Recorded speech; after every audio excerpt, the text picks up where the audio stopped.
নমস্কার বন্ধুরা, আমি সবিতা কিচেন। আজকে আমি একটা রেসিপি করে দেখাবো অন্যরকম। সবাই তো লাউয়ের পায়েস খেয়েছো, ডাবের পায়েস খেয়েছো। আমি আজকে যেটা করব সেটা হচ্ছে পানি ফলের পায়েস। তাহলে চলো এবারে পানি ফলের পায়েসটা কীভাবে বানালাম তাহলে দেখে নিই। কড়াইটা আমার গরম হয়ে গেছে, এবার ঘি দিয়ে দেবো।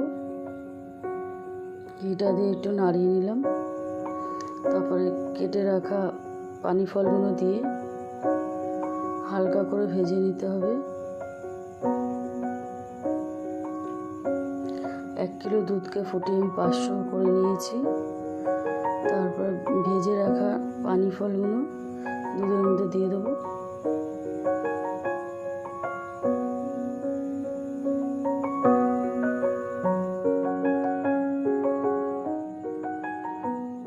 তারপর একটু নাড়িয়ে নিতে হবে।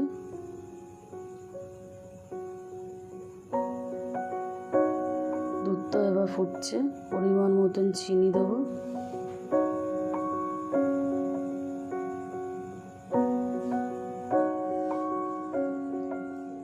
তারপর আবার একটু নাড়িয়ে নিলাম।